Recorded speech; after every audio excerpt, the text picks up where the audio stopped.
Protectors of the Grid, Chapter 60. The sound that had been somewhat contained in the hall now reverberated off the walls and to the ceiling. The volume hadn't increased, but the texture of the noise changed dramatically. "There he is," Patty announced, her voice booming through the mic in her hand to the portable amplifier buckled around her waist. "The man of the hour. Now the fun can really begin." Ben rolled his eyes and gestured to Charlie, who was walking nervously beside Patty, to join him on the stairs. "Find yourself a seat, everybody." With Patty signaling like a frenzied traffic cop, the chaos settled in just a few minutes. She walked over and handed the mic to Charlie, who stepped up to hand it to Ben. "Folks, I'm not much of a talker. This is a great moment for Cybershark, but the real praise goes to Charlie here." He laid his hand on her shoulder. "Charlie and the team." Ben gestured toward the employee section of the bleachers. "Let's hear it for the tech team." Applause. "And for all of you, your contributions are essential to this company." Applause and cheering. "Now Charlie is going to give you an idea of what to expect." He handed her the mic. "This demo will proceed like our prior demonstrations, just on a much grander scale. The globe that represents Earth this time is 100 times larger than our last one. Once the crystalline grid is in full flow and we give the final passcode, the minicams, 1,440 this time, will levitate up and into the stream of energy. Once they are in position, we'll demonstrate the ability to maneuver the cams to hone in on a desired location, which for test purposes is again a series of glyphs." She looked up at Ben, who took the mic. "Are you ready?" A wave of enthusiastic cheering erupted. "Okay then, let's do this thing." Ben squeezed himself against the railing so that Charlie could slide by and enter the control booth ahead of him, then followed her up the stairs, still carrying the portable mic. As they entered the control booth, the motion sensors activated the lights. The crowd below could now see Charlie as she moved to the panel where dials and switches blinked in anticipation. Beside her, Ben spoke into the mic. "We're going to dim the lights in here now so that you can see the crystalline grid birth and grow. Everyone have your infrared goggles? Time to put them on." Charlie twisted something on the panel, and the lights in the control booth and behind the bleachers faded into dim twilight. The crowd grew silent. Inside the test box, sparks of energy blossomed and scattered, searching, finding, connecting. As each individual hexagon came to life and connected, the energy built. The hairs on everyone's arms began to lift and tingle as though the flow would pull everyone into its current. There was an almost audible hum that triggered God bumps on the skin of everyone present as energy flowed through bodies unaccustomed to such things, and an incredible lightness of being seemed like it would lift them from their seats. "Is everyone holding on to their seat?" Ben asked. A murmur of assent rose from the crowd since most everyone literally was holding on to their seat. "Okay, then, I'm going to initiate the passcode," Ben announced and handed the mic to Charlie. The room grew still, waiting. Inside the test box, the minicams placed on the floor began to activate, lifting gracefully toward the river of energy. Ben probably wouldn't have noticed the noise had he not been in a semi-meditative state, but a jarring thump penetrated his consciousness.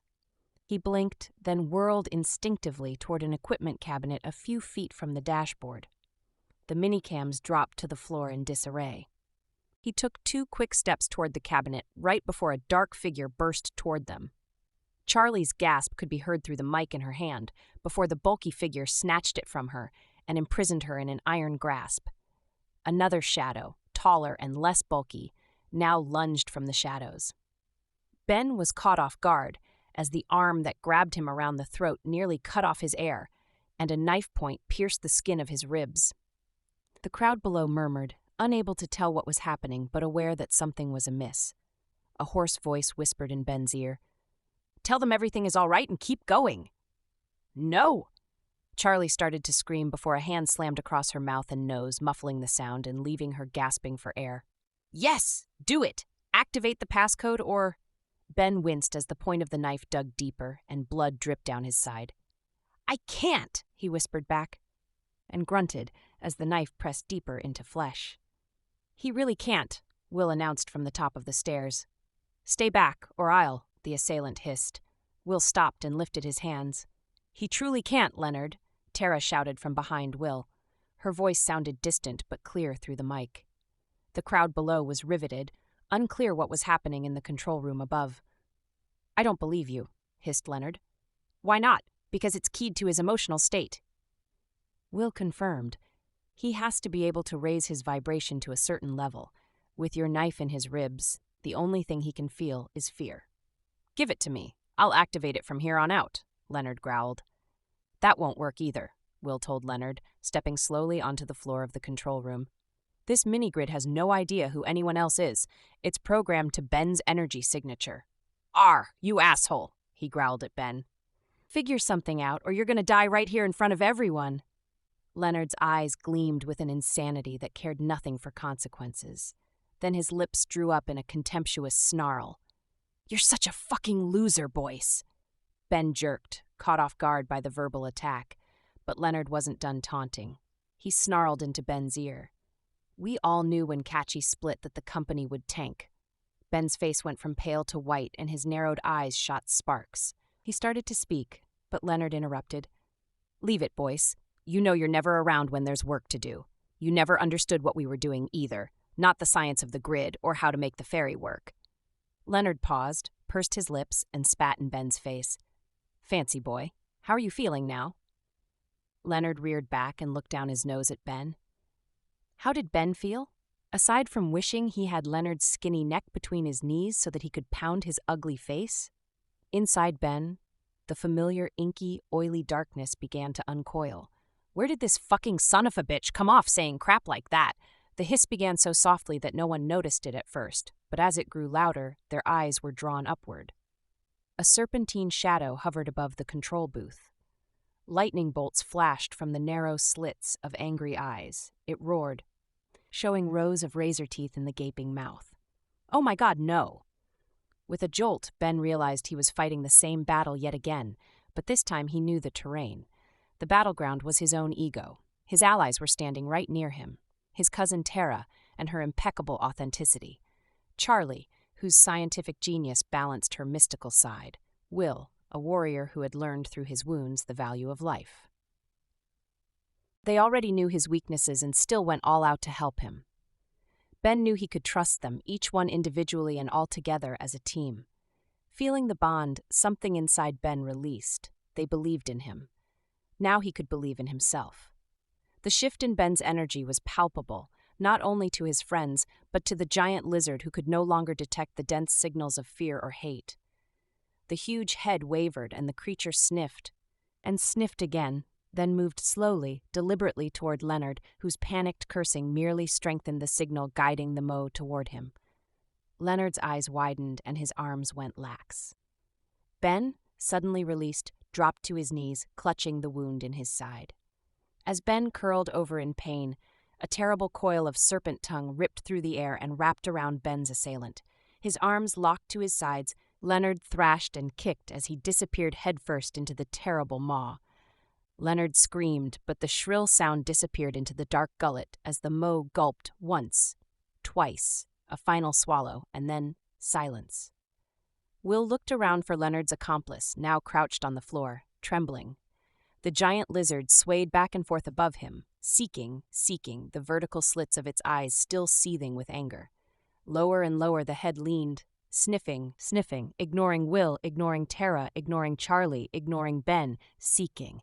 Sniffing. The smell of fear was now stronger than the smell of hate had been. The moo caught the scent it sought and lunged. The man screamed as the gaping mouth caught him, the rows of teeth feeding him down the terrible throat. Gulp, gulp, gulp. Swallow. Hiss. And he was gone. The room fell silent once again, the crowd below riveted by what they had seen but couldn't believe, immobilized by the terrible weight of fear. Slowly, the soft tones of a song penetrated the silence. Amazing grace, how sweet the sound. Tara sang not only to the Mo still swaying above them, but to her cousin standing where the second body had just been. Ben understood her message immediately. Changed the vibration. He joined his voice with hers, singing to the Mo with heartfelt gratitude. I once was lost, but now am found. Was blind, but now I see. Peace rose in the room, palpable in the gradual release of tension. As the gentle notes of the song floated around them, The angry light faded from the Moe's eyes, and the agitated swaying quieted. The form of the giant beast seemed to waver and shift, and the dense shadow to lighten. In the emerging glow, Leela's sway became sensuous rather than scary. A beautiful smile appeared. Bright eyes nearly closed in peaceful response to the tones surrounding everyone in the room. Acknowledgement, appreciation, gratitude. As Ben sang, his voice grew stronger and the vibration in the room lifted still more. The crowd below stirred as good bumps raced along their arms once again. There was a great intake of breath, and suddenly all eyes shifted to the test box. In the control booth, the Core 4 also turned to see that the minicams had risen from the floor and were lifting into the stream of light that flowed strong and steady around the surrogate planet. As they watched, the tiny specks of technology slipped into place. After a few stunned moments, Charlie moved to the console. "Alpha Cam activated," she announced. Ben coughed and cleared his throat. "Alpha Cam activated," he repeated into the mic. The display above the bleachers showed the glyphs sliding by until the minicam locked onto its assigned location. A smattering of applause sounded from the crowd, still holding its collective breath. "Betacam activated," Charlie continued. As the second minicam locked onto its assigned glyph, another smattering of applause sounded. After the display showed the Zetacam's appropriate glyph, the smattering of applause turned into a roar. The crowd leapt to its feet, clapping and yelling until the room reverberated with the thunder of their excitement. In the control booth, the Core 4 shivered and held on to each other for support. "We did it," Ben whispered and hugged his cousin to him.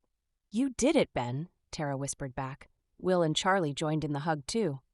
"Yes, Ben," Charlie agreed as Will thumped Ben on the back. "You did it."